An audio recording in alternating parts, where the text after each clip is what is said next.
हो, संघर्षाचा धागा हो, सर्वांनी बोला ओबीसी राजा जागा हो, संघर्षाचा धागा हो, एकच पर्व ओबीसी सर्व।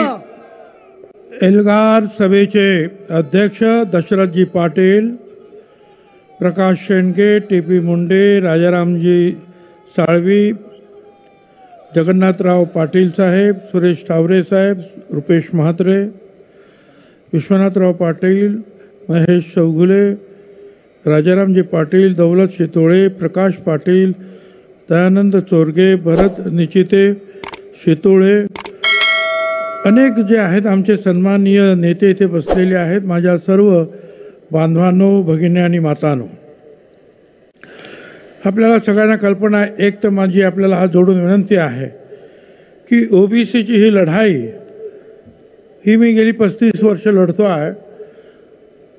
मी काही स्वतः आरक्षण घेतलेलं नाही, मुलांनी माझ्या आरक्षण घेतलेलं नाही, यापुढे सुद्धा मला काही आरक्षणाची गरज लागेल माझ्या कुटुंबियांना अजिबात नाही। पण मग आज कोट्यावधी लोक जे आहेत आज मागासलेले आहेत, सामाजिकदृष्ट्या मागासलेले आहे, आर्थिकदृष्ट्या मागासलेले आहेत, शैक्षणिकदृष्ट्या मागासलेले आहेत, त्यांना आरक्षण मिळालं पाहिजे। आणि ते आरक्षण आता कुठे थोडंसं मिळायला लागल्याबरोबर ताबडतोब त्याच्यामध्ये वाटेकरी निर्माण होत आहेत। त्यामुळे आम्हाला या सभा घ्याव्या लागतात, बोलावं लागतं। आज इथे आगरी, कोळी, कुणबी समाजाचे लोक, त्यांचे नेते माझ्याकडे आले आणि त्यांनी सांगितलं आम्ही मिटिंग घेतो। गेले 2 दिवस घशाचा प्रॉब्लेम असल्यामुळे काय करायचं, पण यांचा आग्रह हे आलं पाहिजे। आपण सगळे शूर आहात, आपल्या सगळ्यांना कल्पना आहे आगरी, कोळी समाजाचे, कुणबी समाजाचे फार मोठे उपकार आपल्या सगळ्यांवर आहेत। शेतकऱ्यांना गुलामगिरी समजावून सांगणाऱ्या महात्मा ज्योतिराव फुल्यांना महात्मा ही पदवी मांडवी कोळीवाड्यामध्ये देण्यात आली, हे आपल्याला लक्षात घ्या। सगळ्यात मोठा शेतकरी संप 1932 ते 1939 मध्ये डॉक्टर बाबासाहेब आंबेडकर आणि नारायण नागू पाटील यांच्या नेतृत्वाखाली करून ऐतिहासिक कुळ कायदा निर्माण करणारे आगरी कोळी समाजच होता। किरनेर जंगल सत्याग्रहामध्ये आगरी कोळी लोक होते। स्वातंत्र्यानंतर लोकनेते दिवा पाटील यांच्या नेतृत्वाखाली 1984 साली सिडकोच्या न्याय भूसंपादन विरोधात जास्त येथे 5 हुतात्म्याचं बलिदान दिलं। आपण सगळे होतात। छत्रपती शिवाजी महाराजांनी आगरी कोळी बांधवांच्या उपस्थितीत स्वराज्याच्या आणि भारताच्या इतिहासातील पहिल्या आरमाराची मुहूर्तमेढ रोवली। छत्रपती शिवाजी महाराजांबरोबर पेशव्यांनीही आगरी कोळी बांधवांमधील धैर्य, काटकपणा आणि प्राणपणाला लावण्याची वृत्ती ओळखून स्वराज्याच्या मोहिमेमध्ये त्यांना सामावून घेतलं। शिवाजी महाराजांनी जावळीच्या मुगडाचा पाडाव केल्यानंतर कल्याण भिवंडी पादाक्रांत केली। त्यानंतर पोर्तुगीज कारागिरांच्या साथीला आगरी कोळी बांधवांना देत जहाज बांधणी सुरू केली। मुरुड जंजिरा मोहिमेत 1675 मध्ये कोल्हापूरचे लायजी पाटील यांनी किल्ल्याच्या तटाला शिड्या लावण्याची अशक्यप्राय कामगिरी केली। ते आपल्यातलेच होते।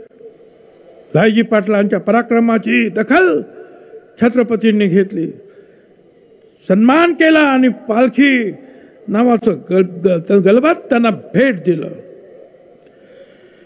1739 मध्ये द्रोणागिरीच्या मोहिमेत मानाजी आंग्रे यांनी आगरी कोळी भूमिपुत्रांची मोठ बांधली आणि 800 सैनिकांची कुमक उरण करंजा बेटावर तैनात केली। इंग्रजांचा विचार होता तिथे हल्ला करण्याचा, पण आगरी बांधवांच्या शौर्याची माहिती मिळाल्यानंतर इंग्रजांनी तो विचार सोडून दिला।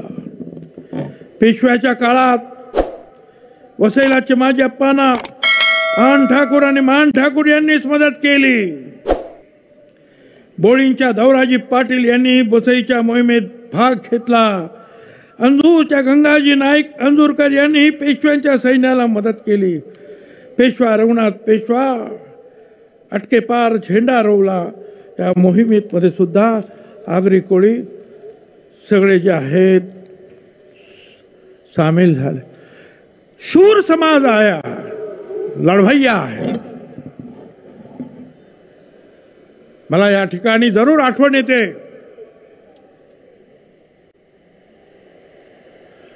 ही जी लढाई सुरू झाली, ॲडव्होकेट जनार्दन पाटील साहेब यांचं फार मोठं योगदान जे आहे मंडल आयोगाच्या या लढाईमध्ये होतं. त्यांची मला आज विशेष आठवण येते. आपण सगळ्यांनी लक्षात ठेवलं पाहिजे, मराठा समाजाला आमचा विरोध नाही.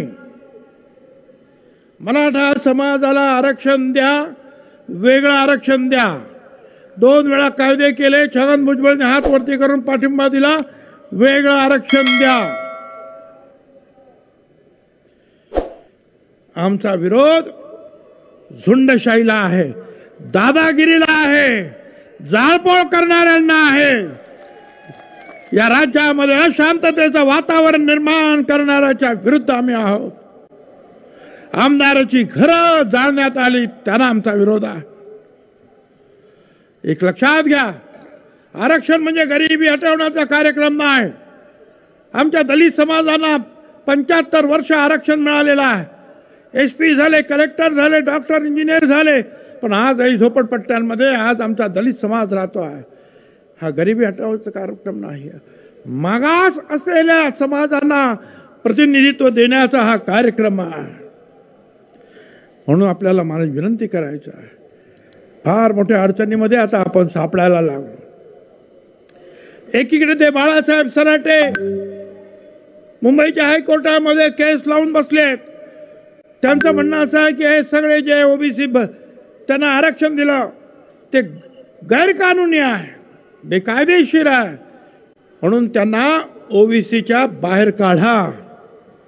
आणि दुसरीकडे इकडे आरक्षण आम्हाला मराठा समाजाला ओबीसी मध्येच पाहिजे आहे म्हणून अट्टाहास चालला. म्हणजे आम्हाला सगळ्यांना बाहेर काढायचं आहे. हायकोर्टाच्या माध्यमातून बाळासाहेब सराटेची केस, आणि इकडे मात्र जे आहे त्यांना सगळ्यांना आरक्षण पाहिजे. काय धंदा आहे, काय चाललाय? आपण सगळ्यांनी शांत राहणार का? काय करायचं? अहो 374 जाती आहे, अलुतेदार बलुतेदार लहान लहान समाज त्याच्यामध्ये आहे. त्या सगळ्यांचं तुम्ही काढून घेणार आणि तुम्ही कुणबी या नावाखाली जे अगोदरचे कुणबी आम्हाला मान्य आहे, पण आता कुणबी म्हणून सर्रास न्यायमूर्ती शिंदे सगळीकडे फिरतायत आणि दनादन दनादन दनादन खोटे जे आहेत दाखले दिले जात आहेत. मराठा समाजाला द्या ना तुम्ही. मराठा समाज सुद्धा गरीब आहे, पण एक लक्षात ठेवा, ओबीसी विद्यार्थ्यांना अर्धी फी आहे, मराठा समाजाला सुद्धा विद्यार्थ्यांना अर्धी फी आहे. सारथी मार्फत 46,000 विद्यार्थ्यांना 172 कोटी रुपये वितरित करण्यात आले. अण्णासाहेब पाटील आर्थिक विकास महामंडळाने 70,000 लाभार्थ्यांना 5,160 कोटी रुपये मंजूर केले. EWSचे आरक्षण जे दिलं मोदी साहेबांनी त्या 10% सुद्धा 85% जे आहेत मराठा समाजाचे लोक आहेत. लोकसेवा आयोगाने आता 650 नियुक्त्या दिल्या, त्याच्यामध्ये 85-90% मराठा समाजाचे लोक. छत्रपती शाहू महाराज शिक्षण शुल्क, शिष्यवृत्ती, पंजाबराव देशमुख वसतिगृह निर्वाह भत्ता 10,554 कोटी रुपये देण्यात आलेले आहेत. मला तुम्हाला एकच सांगायचं आहे, हे अजून ओबीसीला 1000 कोटी रुपये सुद्धा मिळालेले नाहीत ओबीसी महामंडळांना. इथे आपण पाहतोय 10,500 कोटी रुपये मिळाले. वसतिगृह त्यांना मिळाले. 1 रुपया भावाने त्यांना जागा दिल्या जात आहेत. 1850 कोटी रुपये मंजूर झालेले आहेत. आम्हाला एक महाज्योतीला जागा देण्यासाठी सांगतात 28 कोटी रुपये भरा आणि मग महाज्योतीचं कार्यालय तिकडे सुरू करा. हा भेदभाव जो आहे हे आम्हाला मंजूर नाही. धनगर समाजाला सुद्धा 1000 कोटीच्या योजना तुम्ही सांगितल्या, अजून मिळाल्या नाही. द्या तुम्ही त्यांना. अण्णासाहेब पाटील महामंडळा 1000 कोटी आहेत. ओबीसी महामंडळाचा भागभांडवल 150 कोटी आहेत. वसंतराव नाईक महामंडळ 100 कोटी भांडवल. वाढवा ना त्यांना.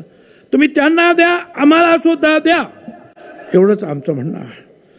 आणि आज माझ्याकडे जो रिपोर्ट आहे हा गायकवाड रिपोर्ट जो सुप्रीम कोर्टामध्ये चॅलेंज केला गेला, त्याच्यामध्ये सुद्धा हेच सांगण्यात आलं की लोकसेवा आयोगामध्ये ज्या नोकऱ्या मिळाल्या त्याच्यामध्ये ए ग्रेड मध्ये 33% मराठा आहेत, बी ग्रेड मध्ये 29% आहे, सी ग्रेड मध्ये 38% आहे, डी ग्रेड मध्ये 36% केवळ मराठा समाजाला आहे. पुढचं टेबल त्यांचं असं आहे की जे आय कलेक्टर आहेत, IPS आहेत, 16% मराठा IAS आहेत, 28% IPS मराठा आहेत, 18% IF मराठा आहेत. मंत्रालयामध्ये सुद्धा 54% मराठा समाजाचे आहेत. आम्हाला 27% आरक्षण आहे. पण आतापर्यंत सरकारी नोकऱ्यांमध्ये फक्त 9.5% आरक्षण आम्हाला मिळालेलं आहे.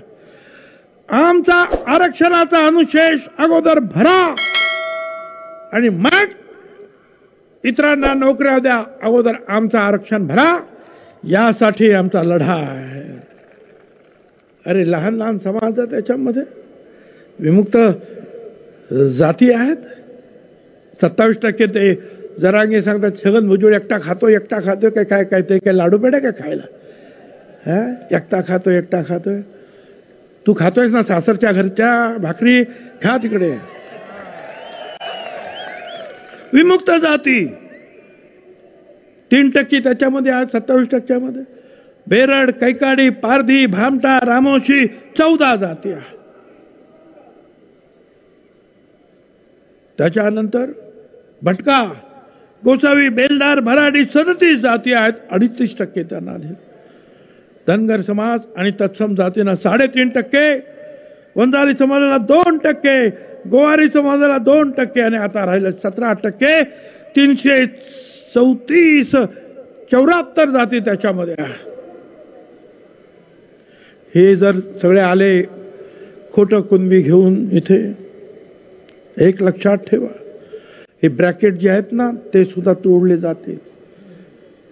आणि हे आरक्षण त्यांना जे मिळणार आहे मराठा समाजाला कुणबी म्हणून, त्याच्या पुढे ते राजकीय आरक्षण सुद्धा आहे. तुमचा आमचा एक सुद्धा सरपंच सुद्धा होणार नाही अशी परिस्थिती निर्माण होईल.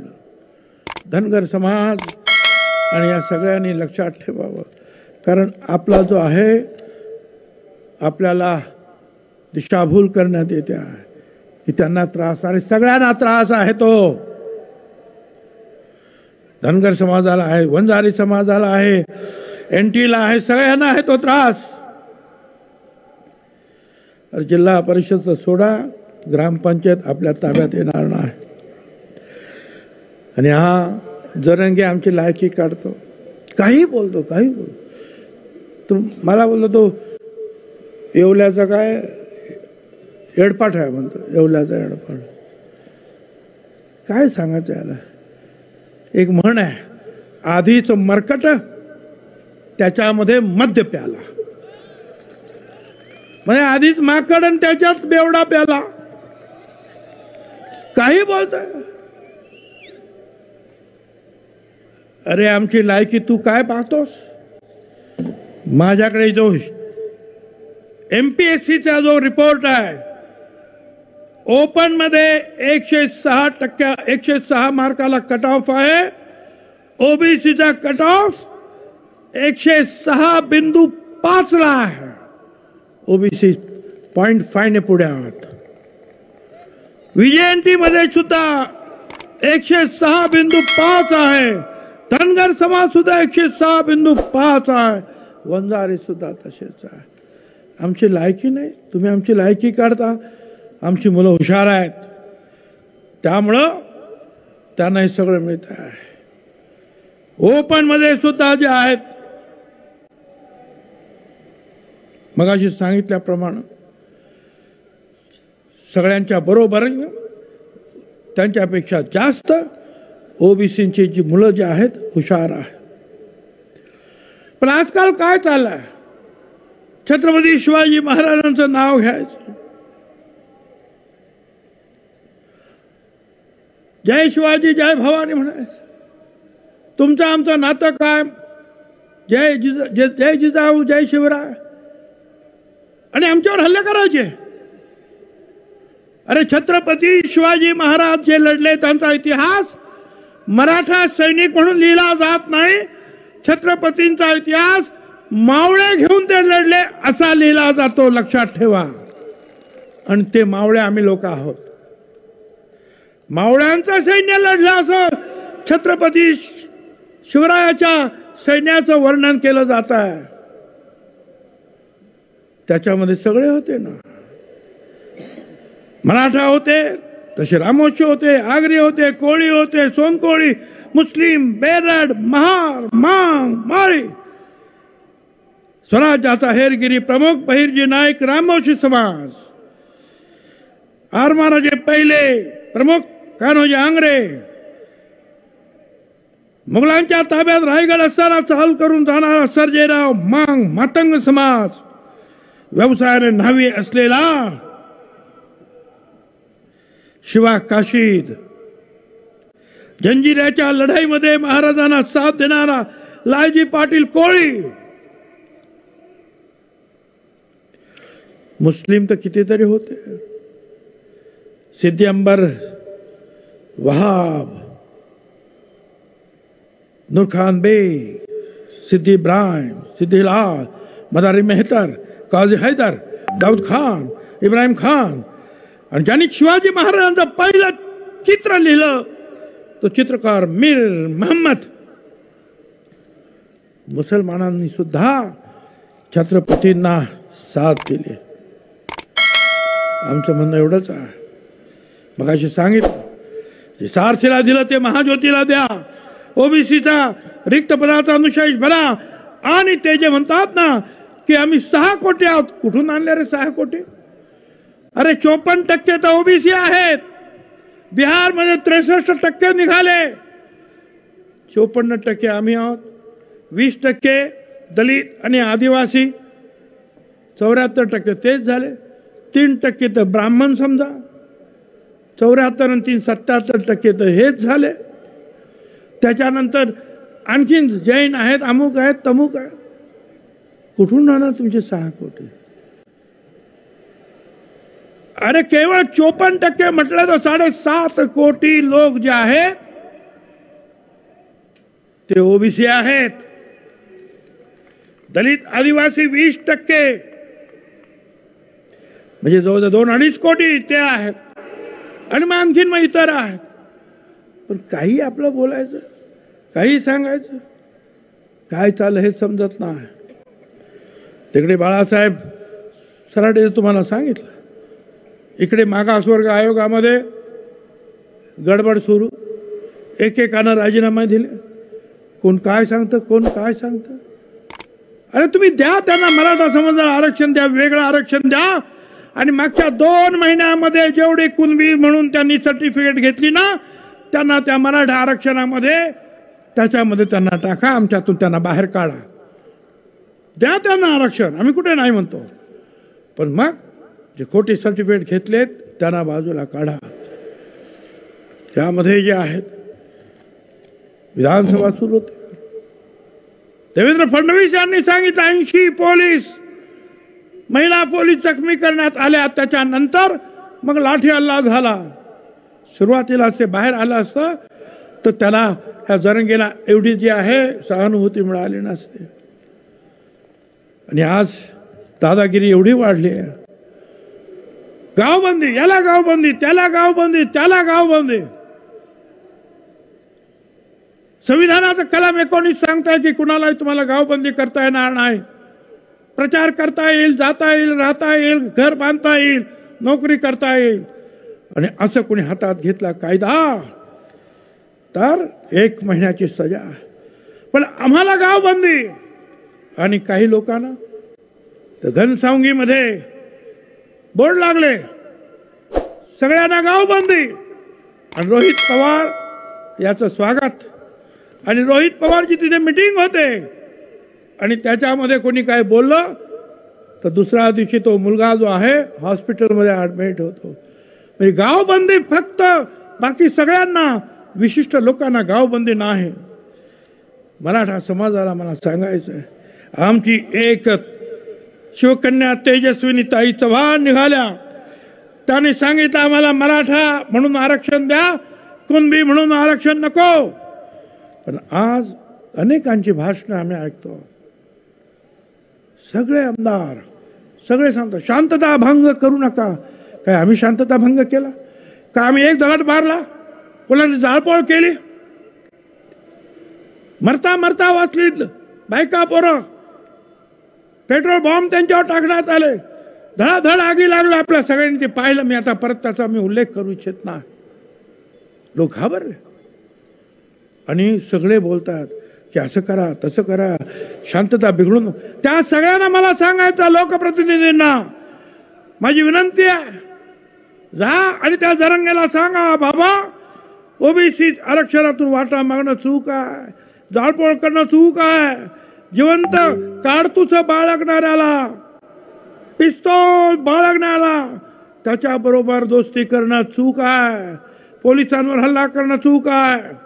आणि जर गुन्हेगारांना पकडलं तर गुन्हे मागे घ्या, दबाव टाकणं चूक आहे, गावबंदी करणं चूक आहे. अमुकच तारखेपर्यंत दिलं पाहिजे अशी बालिश मागणी करून शासनाला धमकी देणं चूक आहे. सरसकट कुणबी समाजाला सर्टिफिकेट, कुणबी सर्टिफिकेट द्या आणि आरक्षण द्या, हे बोलणं चूक आहे. जा ना त्यांना सांगा. त्याऐवजी ते मलाच सांगतायत. हे आज काय चाललंय माझ्याकडे? सरळ कुणबी कुणबी कुणबी, सगळे 100% कुणबी. सुतार पण कुणबी, लोहार पण कुणबी, मराठा पण कुणबी, ब्राह्मण पण कुणबी. खोटी सर्टिफिकेट दिली जातात. हे सगळे माझ्याकडे हे आहे. गावबंदी केली जात आहे. सरपंचाला तिकडे तनपुरे आमचे मित्र हाऊसमध्ये म्हणाले असं काही झालंच नाही. ते बच्चू कडू साहेब म्हणतात की भुजबळ साहेब खोटं बोलतात. अरे या शेंडी गावामध्ये महिला सरपंचाला ती केवळ आमच्या मिटिंगला आली म्हणून तिच्या बोर्डाला काळं फासलं आणि तिला गावबंदी केली. त्या भगिनीचे जे आहेत तिने आता व्हिडिओज व्हायरल केला की होय मला गावबंदी केली, मला शिव्या देण्यात आल्या. तुम्ही मला खोटं समजता? मी सांगितलं की नाही, निर्मळ पिंपरीमध्ये दलित समाजावर मतदान केलं नाही म्हणून जीवघेणा हल्ला झाला. तिथले ते म्हणतात की असं झालं नाही. अरे बघा ना, हे असंच झालेलं आहे. हुशार खोटं बोलतात. मला खोटं बोलण्याची सवय नाही. वर्तमानपत्र खोटं बोलू शकत नाहीत, टीव्हीवर बातम्या आल्या खोटं बोलू शकत नाहीत, स्वतः ते लोक बोलतात खोटं बोलणं शक्य नाही. रोज आम्हाला शिव्या घालतात. रोज शिव्यांचं जे आहे प्रचंड मोठं जे आहे बाडगच आमच्याकडे रोज शिव्या. दादागिरी, एवढी दादागिरी की त्या जरंग्याची मीटिंग आहे जालनामध्ये म्हणून जालना परिषदेने, जिल्हा परिषदेने सुट्टीच जाहीर करून टाकली सगळ्यांना. अरे वा, पंतप्रधानांची मीटिंग असली तरी सुट्टी नाही आणि त्याची मीटिंग असली तर सुट्टी. काय चाललेलं आहे हे? असं जर चाललं तर मला असं वाटतं की ही लोकशाही नाही, ही फक्त दादागिरी आहे. आणि का, कशासाठी? गुन्हेगारांना पकडला तर हा सांगतोय सोडा त्यांना, आमची लेकरं बाळ आहे. वा रे वा, लेकरं बाळ पिस्तूल घेऊन फिरून राहिले, लेकरं बाळ गोळ्या झाडून राहिले. काय लेकरं बाळ चाललंय? आम्ही हे करू ते करू. झुंडशाहीच्या विरुद्ध आम्ही आहोत, ते यासाठी आहोत. पुन्हा मला सांगायचं आहे, जात गणना करा, दूध का दूध पानी का पानी हो जाएगा. कळेल कोण किती आहे. तो आम्ही कमी आहे तर कमी घेऊ, पण जेव्हा आमची संख्या जास्त असेल तर आम्हाला त्या प्रमाणामध्ये आरक्षण आणि सर्व सुविधा मिळाल्या पाहिजेत, फंड्स मिळाले पाहिजेत. आता त्यांनी सांगितलं आरक्षण दिलं नाही तर आम्ही पुढची दिशा ठरवू, दादागिरी सुरू. आरक्षण मिळू द्या, भुजबळाचा कार्यक्रमच करतो. तरंगे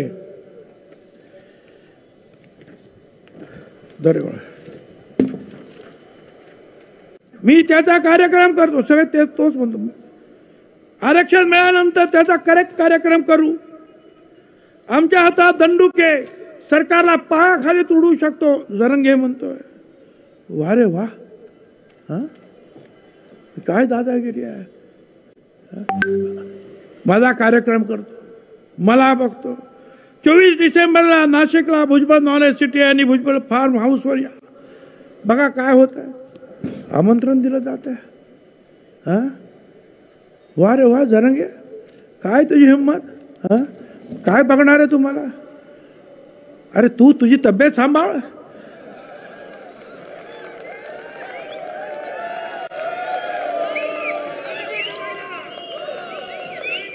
बेवडा पिऊन पिऊन तुझ्या किडण्या किडल्या, त्या सांभाळ. मला धमकी, आणखीन काय? गोळ्या मारणार, अमुक करणार, फायरिंग करणार. वाह, काय रे, काय दादागिरी तुझी? ओपन दादागिरी करतोय. हे अजिबात सहन केलं जाणार नाही. मला तुम्हाला सांगायचं आहे, हिम्मत रखो जीतने की, क्योंकि किस्मत बदले न बदले मगर वक्त जरूर बदलता है, ध्यान में रखो. तुम्ही आम्हाला धमकी देतायत, मारण्याची धमकी देतायत, तरी सुद्धा त्यांच्यावर कारवाई नाही. आम्ही बोलल्यानंतर भुजबळ तुम्ही अशांतता निर्माण करता आहात. सरकारला मला सांगायचं आहे, अरे किती आपण झुकणार आहोत त्याच्या पाठीवर. जरंगे महात्मा गांधींच्या पुढे जसं पूर्वी जायचे व्हाईसरॉय भेटायला, त्यांनी उपोषण केल्यानंतर, त्याप्रमाणे आमचे लोक जात आहेत, त्याच्या पाया पडतात, त्याला विनंती करतात, डोक्यावर चढवतात. काय नाटक आहे? ही लोकशाही आहे का लोकशाहीची थट्टा आहे ही? सरकारला कोणी धमकी देतो, आम्हाला धमकी देतोय, पोलिसांना मारहाण करतो आणि आम्ही त्यांना सलाम करायला तिथे जातो आहोत. मग यासाठी काय करावं? तुम्हाला आपल्याला सगळ्यांना ही ताकद गोळा करावी लागेल. आपले पक्ष बाजूला ठेवा, आपले कुठले समाज आहे बाजूला ठेवा, सर्व ओबीसी आहेत म्हणून एकत्रित या. याने कार्यक्रम केला म्हणून लांब राहायचं, त्याने कार्यक्रम केला म्हणून लांब राहायचं, हे सोडून द्या. ओबीसी सर्व एक आहेत हे दाखवून द्या. आज सगळे लोक त्याला सलाम करायला जातात, पण लक्षात ठेवा, मी तुम्हाला एकच सांगतो, खुदी को कर इतना बुलंद, स्वतःला एवढं मोठं करूया आपण सगळ्यांनी. खुदी को कर इतना बुलंद कि हर तकदीर के पहले खुदा बंदे से पूछे बता तेरी रजा क्या है. तुम्ही स्वतःला, आपण ओबीसीने एवढं मोठं आपण एकमेकाला केलं पाहिजे, ताकद दाखवली पाहिजे. की सगळ्यांनी विचारलं पाहिजे काय पाहिजे तुम्हाला, काय पाहिजे. आणि एक लक्षात ठेवा, निवडणुका येत आहेत, पण जे जे ओबीसीच्या विरुद्ध बोलतात त्यांना सगळ्यांना ध्यानात ठेवा. माझा कार्यक्रम कोण करेल की नाही हा भाग वेगळा, मी तर घाबरत नाही, मी अजिबात घाबरत नाही. जाको राखे साहिया मारे सके नहीं कोई, बाल न बाका करी सके जो जगबाई रोई. मैं डरता नहीं, मैं नहीं डरता. पण एक लक्षात ठेवा, जे जे ओबीसीच्या विरुद्ध बोलतात त्यांचा मात्र कार्यक्रम पुढच्या निवडणुकीमध्ये केल्याशिवाय राहू नका, एवढं मग तर नक्कीच करा. मी अधिक न बोलता, आपण सगळ्यांनी जी मेहनत घेतली दशरथ पाटलांपासून सगळ्यांनी, त्या सगळ्यांचे मी आभार मानतो. आणि यापुढे सुद्धा या मीटिंग आपण चालू ठेवल्या पाहिजेत. माझी वाट पाहू नका, ज्याला जमेल तिथे 1000, 500, 2000 ठिकठिकाणी जे आहेत साखळी उपोषण सुरू करा. ठिकठिकाणी लहान लहान मोर्चे काढा, कॅन्डल मोर्चे काढा, गावागावातून प्रचार प्रसार करा, जनजागरण करा, ओबीसीला जागा करा आणि लढायला तयार करा. धन्यवाद. जय हिंद, जय महाराष्ट्र.